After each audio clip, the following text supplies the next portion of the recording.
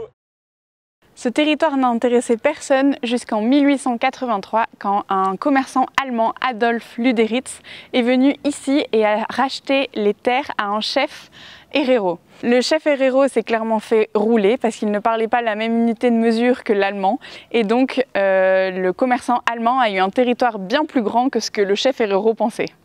Cet Allemand, il s'appelait Adolf Lüderitz et il a donné son nom à la ville qui est derrière moi, à la ville de Lüderitz.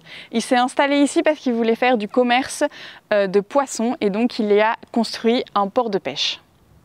Alors comme l'Allemand il avait roulé les héros, il y a bien un moment où ça a commencé à chauffer un petit peu et il a demandé la protection de l'Allemagne pour l'aider à protéger son territoire. Donc en 1984, juste un an après, les Allemands sont arrivés ici. C'est le premier pied des Allemands sur le territoire namibien, donc c'est ici l'embryon de la colonisation allemande en Namibie et plus largement en Afrique.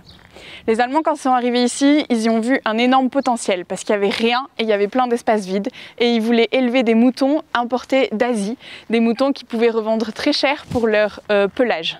Du coup, ici à Lüderitz, il y avait énormément d'Allemands qui habitaient et on voit un héritage architectural colonial allemand encore très présent aujourd'hui. Il y a énormément de maisons qui sont de style allemande et de style art nouveau, comme celle-ci qui est juste derrière moi. Celle-ci, c'est une des plus jolies parce qu'elle est sur une colline et elle surplombe la ville, mais il y en a énormément éparpillées dans toute la ville. Vas-y, refilme-moi, je veux dire un dernier truc. Tout ça, c'était bien avant le sujet qui nous intéresse, la création de Kolmanskop. Lüderitz est aujourd'hui une petite ville qui vit toujours de la pêche, mais aussi de l'exploitation de diamants et du tourisme.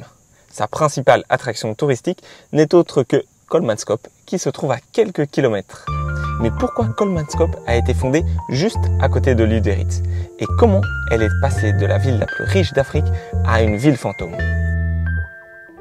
L'histoire de Kolmanskop a débuté ici, sur ces rails de train qui reliaient Lüderitz à Ketamsup.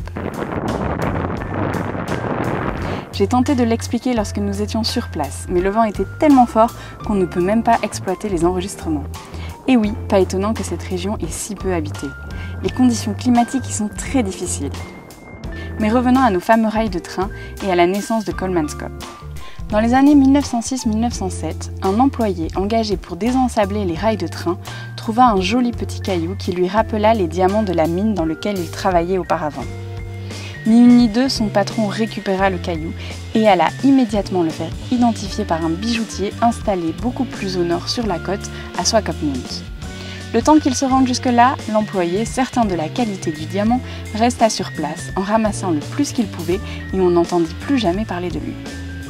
En moins de 2 mois, la rumeur s'était répandue qu'il y avait ici des diamants à même le sol et à profusion. Tellement de monde ont afflué pour ramasser ces pierres précieuses que la petite ville paisible de Lüderitz s'est vue complètement envahie.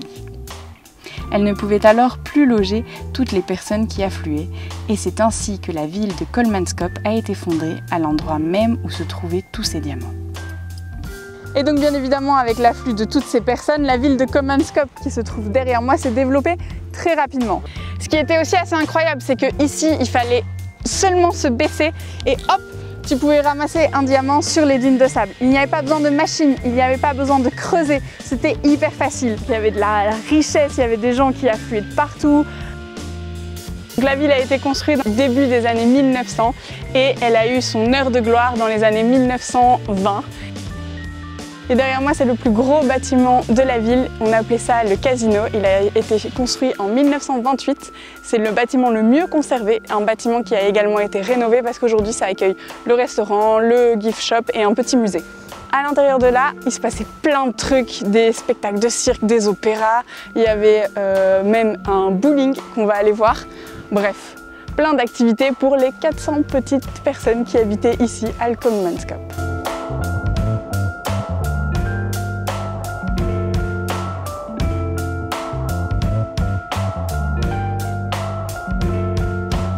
Alors là, je suis juste devant la maison du chef de la mine. Tu le vois juste derrière moi, il est marqué Minenverwalter. Il était le propriétaire de la mine évidemment, mais aussi le chef de ce qui se passait ici, c'est-à-dire qu'il n'y avait pas de maire, il n'y avait pas de policier, et donc c'est lui qui prenait en fait toutes les décisions politiques, judiciaires, etc. Sa maison, elle est magnifique, elle a été rénovée pour le tournage de plusieurs films et de plusieurs séries. Chaque année, il y a des tournages qui sont réalisés ici, dans cette maison, donc c'est une des plus belles et des plus entretenues, tu vas le voir, les autres, elles sont à l'abandon. Évidemment, comme c'était la maison du chef de la mine, c'est une des plus grandes maisons qu'il y a ici. Il y en a d'autres, il y a notamment celle de l'architecte qui est très très belle, celle du comptable aussi, et elles se trouvent un peu toutes au même endroit. On appelle ça la rue des millionnaires, parce que évidemment c'est ceux qui gagnaient le plus d'argent, et toutes leurs maisons sont vraiment ouf. Là, juste derrière moi, c'est la maison du comptable. Elle est dans un moins bon état, mais tu peux t'imaginer aussi le faste qu'il pouvait y avoir à l'époque. Ce qui est vraiment magnifique quand tu visites Kolmanskop, c'est que la ville, comme elle est au milieu du désert aujourd'hui et qu'elle est abandonnée, le sable il a envahi les bâtiments, et donc tu peux voir dans les petits espaces comme ici comment le sable s'est mis dedans avec le vent. Tu peux imaginer quand il y a du vent comment le sable il rentre dans les bâtiments, et donc à certains endroits les gens du site nettoient le sable pour préserver les bâtiments, mais à d'autres endroits ils laissent le sable à l'intérieur parce qu'ils ont peur qu'en enlevant le sable ça détruise toute la structure et que la maison s'effondre. Donc on peut voir comment aujourd'hui ces bâtiments abandonnés vivent avec les dunes de sable qui les entourent. Et là, je te vois. Coucou. Énorme. L'avenue des millionnaires, donc c'est là où il y a les plus jolies maisons. Tu peux voir, les maisons sont assez énormes.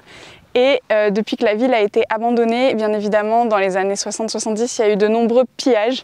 Les gens sont venus ici pour récupérer tout ce qu'ils voulaient. Il y avait des gens qui campaient. C'était pas un site du tout protégé. Et donc certaines personnes ont même voulu emporter la baignoire, mais ils se sont arrêtés en chemin parce qu'une baignoire c'est quand même un petit peu lourde.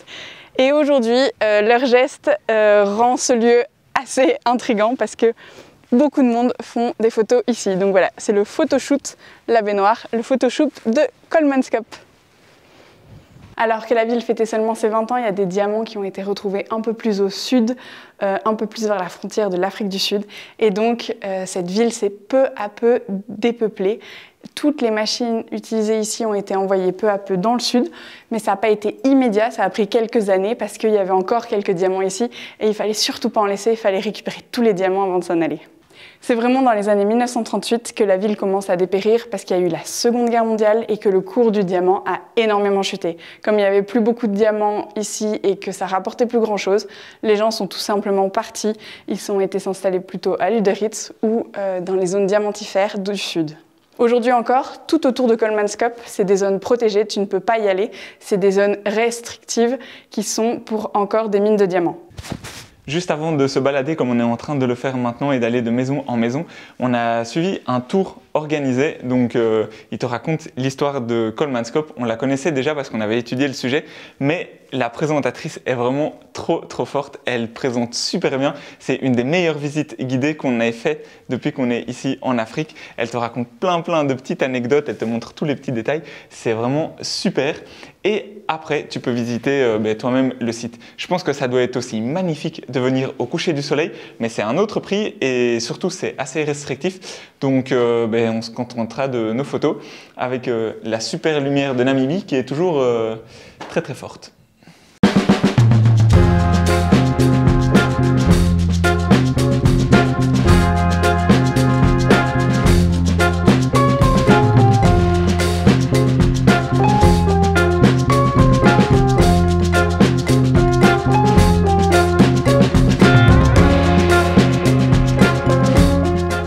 Alors on se balade sur l'avenue des millionnaires, mais vu que c'est une exploitation de diamants, qui dit exploitation dit main d'œuvre, et évidemment main d'œuvre le moins cher possible. Et donc ces travailleurs, ils habitaient proche du site, mais pas à Kolmanskop, ils habitaient un petit peu plus loin. Là-bas, on voit ce grand bâtiment dans lequel il y avait plus de 800 travailleurs qui vivaient. Ils étaient empaquetés les uns à côté des autres. Il y avait vraiment leurs lits qui étaient des lits superposés, collés les uns aux autres, et ils vivaient tous là-dedans. Ils avaient seulement accès à Kolmanskop lorsqu'ils devaient aller à l'hôpital. Sinon, évidemment, ils n'avaient pas d'accès au casino et à tous les divertissements qu'il peut y avoir aussi dans la rue des magasins, etc. Ils avaient un petit peu d'argent de poche, mais pas grand-chose. Ils recevaient en fait leur paye au bout de 2 ans et au bout de 2 ans, généralement, ils retournaient dans leur tribu. Même si la ville a été construite en plein milieu du désert, ça a été une ville qui a eu accès aux facilités très rapidement. Dès 1910, toute la ville fonctionnait à l'électricité, avant même que l'éclairage des villes européennes ne fonctionne à l'électricité. Donc c'est pour dire qu'ici, en plein milieu du désert, on pouvait avoir accès à l'électricité et même à l'eau, parce qu'il y avait de l'eau qui était acheminée depuis le cap, de l'eau douce, ici dans cette ville pour pouvoir faire des glaçons, pour pouvoir faire fonctionner les frigos et avoir bien évidemment de l'eau fraîche, ce qui était très important ici en plein milieu du désert quand il fait très chaud. Un autre point très important, c'est l'endroit où je me trouve. Ici, c'est un hôpital. Cet hôpital, il a été construit pour accueillir 1000 personnes alors qu'il n'y avait que 400 personnes qui habitaient à Kolmanskop. Et c'est l'un des 3 premiers hôpitaux au monde à avoir eu une machine à rayon X.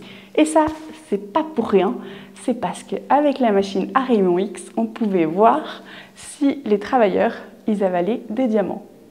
Et lorsque l'on voyait que les travailleurs avaient avalé un diamant, évidemment, ils passaient sur le pot et ils avalaient un max de laxatif. Ils restaient généralement pendant 2 ou 3 jours sur la toilette et après, directement, retour au travail. Il n'y avait pas de prison ici, il n'y avait pas de juge, pas le temps pour ça, il fallait tout de suite retourner travailler. Bon, ils avaient bien sûr une punition, c'était la déduction d'une partie de leur salaire.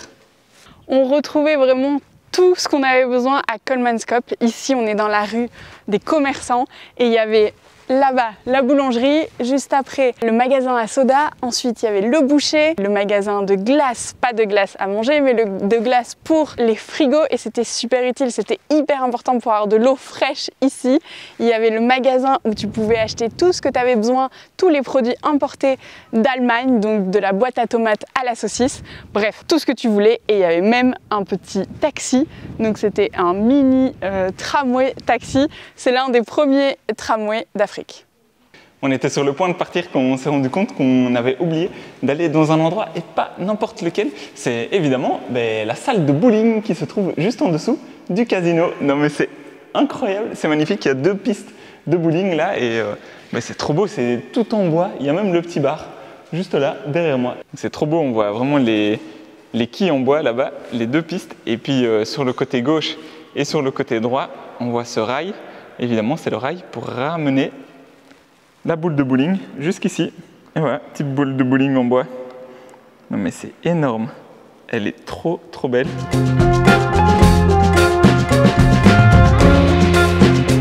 On avait garé Ascarena juste devant la cheminée du boulanger. Allez, c'est parti. Je crois qu'Agathe m'attend.